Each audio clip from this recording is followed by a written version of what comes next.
So this is the Ford Mustang GT 5-litre V8, over 400 horsepower. And as you can see, yes, it too makes my right nipple quite erect. So it's quite a good looking thing, very imposing. And there are some interesting differences between the UK European spec and the US spec. So I'm going to talk you through those quickly. Let's start with the bonnet. On the European UK spec cars, we don't get the grills because of pedestrian safety and all that. So I think it's probably to save children, because in the UK the children are probably a lot slimmer than in the US. So if you imagine a small child getting sucked into the engine, in the US it's not much of a problem because McDonald's. So these three stripes here, they are not actually daytime running lights. They're made to look like daytime running lights, but they are in fact just reflective pieces of foil. And the reason that we don't get the daytime running lights like you guys in the US is because legislation, again, stupid legislation, dictates that if you're at a certain angle and you can't see the daytime running lights, then they're not allowed. So our daytime running lights are in the fog lights there. If we go to the side of the motor vehicle, we've got quite big, ungainly and ugly side mirrors. In the US, they're slimmer, they look better. And at the rear, we've got, in the UK and Europe, clear lenses on the back. And in US, you get the red ones. Now, because these cars have been made from left-hand drive to right-hand drive, we get a smaller exhaust manifold, which means that we get a deficit of 5 horsepower. So you can legitimately say in the US that your cars are more powerful.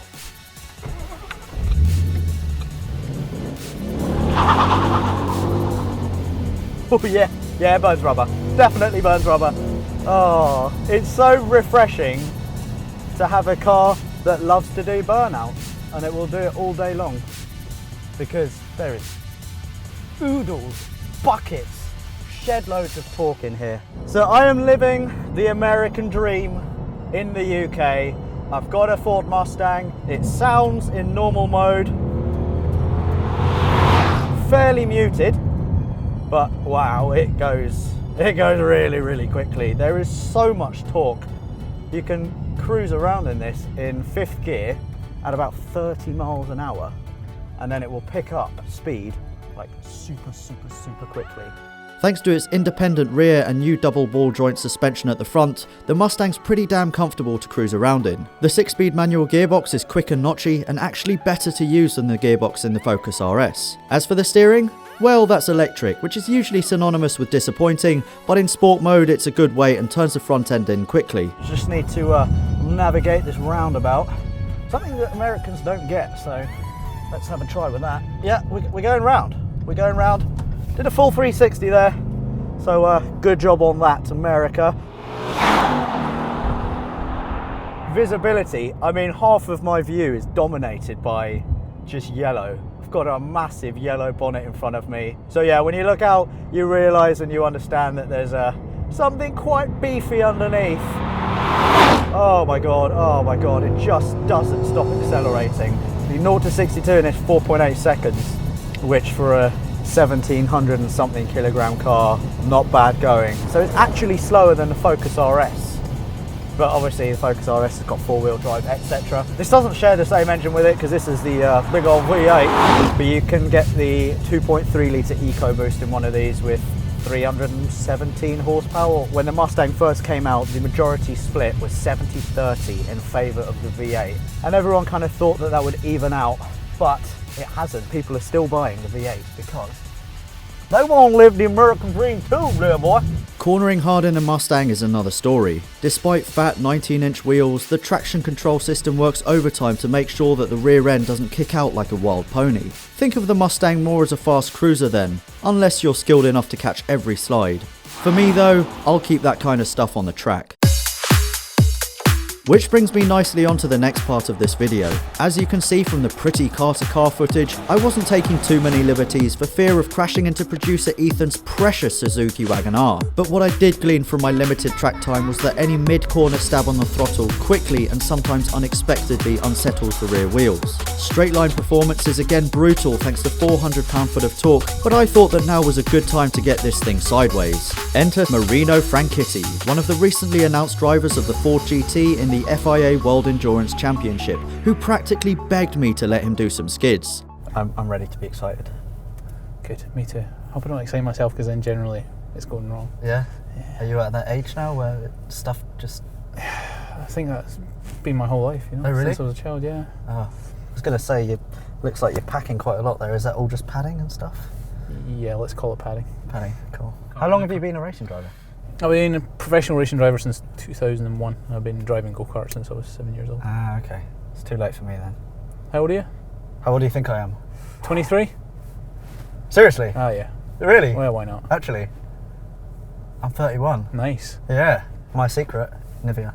I mean, your skin looks pretty good. What are you, Thanks. 61, 60? Oh, thank you. I'm 82. 82? Yeah. You look good for 82. That's what I thought. I like your watch. Thank you. It was a graduation present. You went to school? I think we can go. Excellent. I would like you just to take the car by the balls and then do stuff like that. Yeah! Good. That's how you get onto a racetrack, like a boss. Holy Jesus, mother of wow! Best thing is, it's got these lovely Brembo brakes which help it stop. Yes. Because remember, it's never going fast that's a problem, it's stopping before you hit the exit. Yeah. So it does like to drift.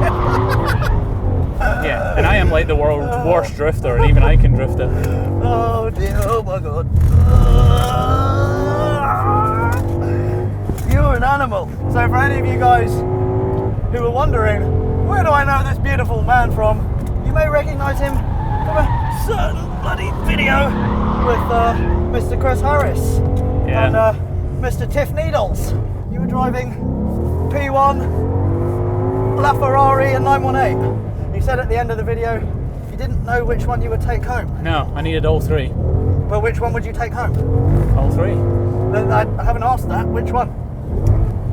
Oi. I don't know. I think you got told off there. I think so too. Is that what the blue lights were Yeah, for? possibly. After my new best friend Marino's hooliganism on track got us thrown off, there was one thing left for me to try out. Line lock. Put your foot on the brake pedal. Yep. Hard as you can. Into first gear. Press OK. Hear it click. Yeah. And go.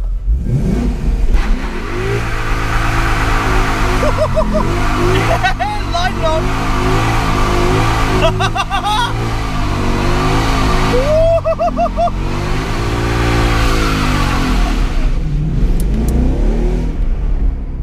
Right, so once you know how the system works, it's actually really easy to use line lock and to do a crazy ass burnout. So I think now is the time where I hand over to someone who doesn't really like cars, who thinks football is cool. Let's face it, football is crap. Mr. Ethan, Mr. Man behind the camera, you're going to have a go at line lock. You're getting in the car and you're going to have a go. What if I crash it? You won't crash it. I really don't want to do this. He'll be fine. Just look at Ethan's face. Now I know him pretty well, so I can confirm that this look of apparent fear and regret is actually the way he expresses excitement and gratitude. Right, so Ethan, you're going to do line lock. So knock it out of gear for now. Go into line lock, press OK, and then hold it down until it goes all the way to the top. Yeah, and then hold the brake all the way. Keep going. Right, put it in first. Press OK. Yeah. Yeah. Let go of the brake. Put your foot flat on the accelerator. And then dump that. I don't want to stop that. Dump the clutch. Let go of the clutch. You're doing a burnout. You're doing a burnout. You're doing a burnout. Press OK. Ethan Smale, you just did a sick burnout in a Mustang. How do you feel? You just did a burnout?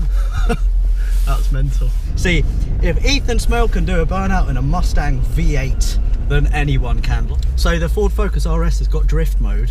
This has got line lock. Maybe we should get a car that combines them. With Maybe both. we should. Maybe Ford should give us a car that does line lock and drift mode. I can feel your heart. I can feel it. So good job, man. You did it. The Ford Mustang is definitely a breath of fresh air, especially in the UK. It's certainly not as tight or as accurate as a BMW 435i, but people who buy Mustangs don't give a damn about MPGs, soft touch plastics or stop-start systems. These people dare to be different and appreciate the fact that £35,000 buys you a car that slows the rotation of the earth. And for me, that's tough to argue with. But one question that I've been asked time and time again is, would I rather have the Mustang or the similarly priced Focus RS with a few options? While I appreciate that they're completely different things, it's the RS that gets my vote, simply because it's got massive mechanical grip and because it's a better all-rounder. But hey, think of it this way, if you've got £65,000 handy, then why not get both?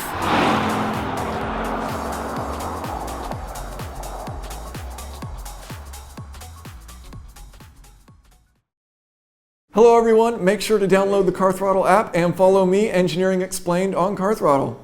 This is not a good sign. Oh no. And that's the We've interior of the vehicle. More rust. So This makes me really sad. I'm going to get rid of it. I'd leave if I were you. I was just going to make a bigger hole. Colin's got rust.